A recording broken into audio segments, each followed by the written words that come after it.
What's up, guys? This is Will Sports, and today I'm going to be talking about the sad news in Dallas. Cornerback Trevon Diggs went down with a torn ACL injury. So reportedly, it was supposed to. Well, they thought it was sort of like a minor injury or something that he could come back from the season. But turns out after I guess more MRIs and more just checks on his knee, it turns out he's going to be out for the rest of the season. So prayers up to him, first of all. It obviously sucks. He's one of the best cornerbacks in the league, ball hawking cornerback, a guy that since he came into the league is tied for the most interceptions with JC Jackson. He has 18 in that span. He's a guy that he's gotten beat, and he's got a reputation of getting beat, but it's because he takes risk, and a lot of times it has paid off, sometimes it doesn't. But overall, he's a great player, and this season, I mean, he was having a great start to the season, as this whole Cowboys defense has. But him in particular, when teams were targeting him, not much success, as he was only giving up a passer rating of 1.0. So that means basically if a quarterback threw the ball, checked the ball down into the ground, they have more success doing that than trying to go at Trevon Diggs. So it sucks for the Cowboys. It sucks for him. Prayers up to him. But do I think the Cowboys are done? Do I think this is going to severely hurt their chances of potentially winning a Super Bowl? I don't. I do think it hurts, and it's going to make it tougher on them. Now, I didn't think Dallas was going to win the Super Bowl regardless, even if they did have him. It does hurt their chances a little bit because he's an elite all-pro corner, but I don't think it's going to stop them from being in that conversation. The defense is still going to be elite. You still have a pass rush that's arguably the best in the NFL. You don't even have to send a lot of guys. I mean, you can have a 3-4 man front and get home with the type of guys they have up front, and drop a lot of guys into coverage. And I think that could solve a lot of problems. This is a secondary that 5 different guys have an interception this year. Gilmore, you have Deron Bland, Jalen Kearse, and Malik Hooker. So along with Diggs. So you have a lot of different guys that have picked off the quarterback this year. So this is a secondary that has a lot of different guys that can make plays. I think coverage, they're not getting beat. I mean, they're number 1 in pass yards allowed. Now, they have not played great quarterbacks, and I do think that matters. And Zach Wilson and Daniel Jones aren't great competition.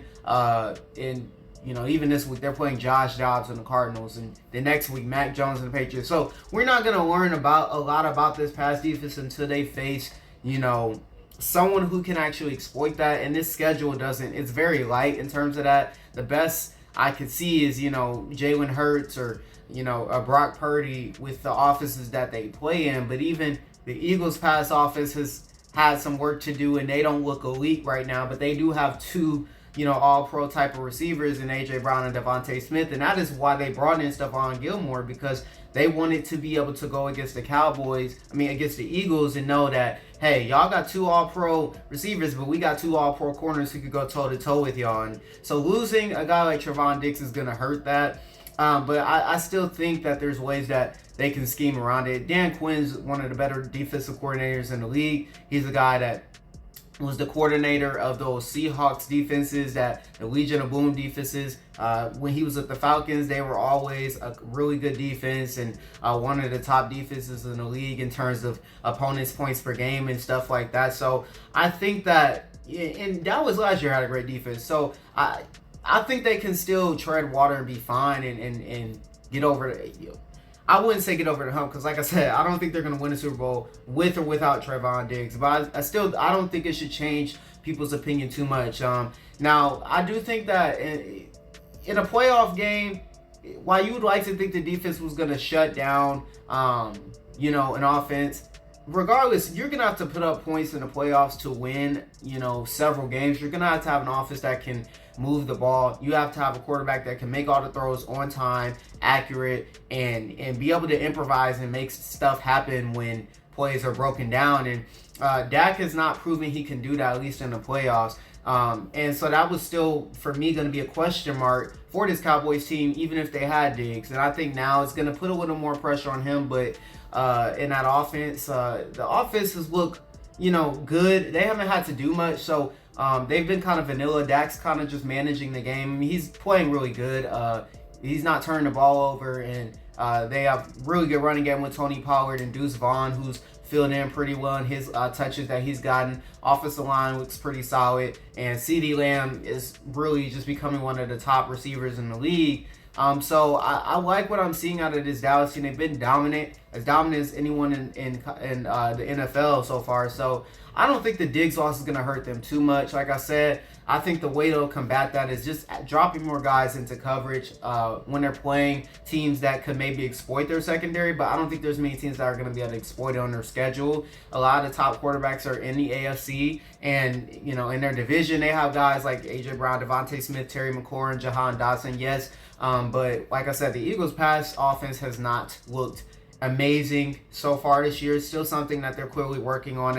I don't know if they're going to be able to just get whatever they want against Dallas in the passing game. I doubt it. And then Washington, Sam Howell's solid. And Eric Bieniemy's a solid play caller. Has helped the Commanders start off 2-0, and their offenses look pretty good. But Sam Howell's still a quarterback that needs to prove himself, and somebody who we have to see if he can consistently make the right plays, get the ball to his receivers, see the open guys down the field, and make the right throws. And so I don't think the Cowboys are in trouble, especially not in the regular season. I think in the regular season they're still going to be a 13, 14 win team. But I think come playoff time is when I was concerned a little bit before, just because, like I said, Dak on that offense has been the problem the last few years. Can they, make enough explosive plays? Can they make enough happen in the offense when they need it, when they absolutely need it the most?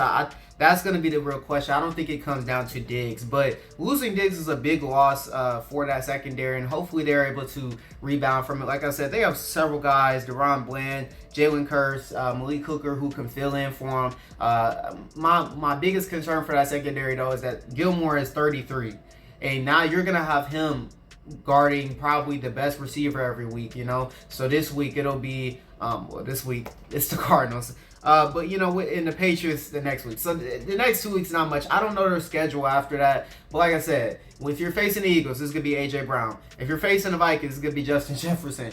If you're facing the Commanders, it'll be Terry McLaurin. If you're facing the Niners, it'll be Ayuk, Samuel, whoever you want to say is their number one at this point. Some people say Ayuk, some people still say Debo. I'm kind of leaning Ayuk, but it alternates.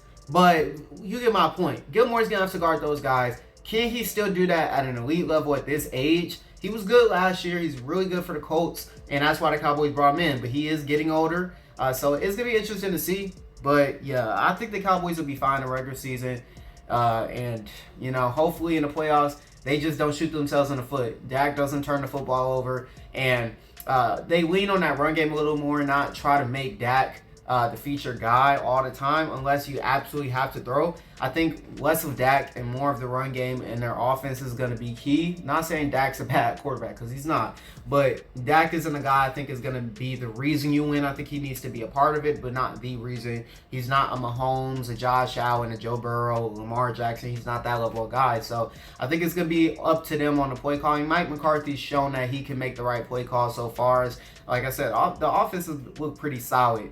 They haven't had to do too much, but McCarthy's a great offensive play caller, and I think that'll show as the season progresses. But yeah, let me know your thoughts down below. Do y'all think the Cowboys are cooked without Trevon Diggs? Let me know.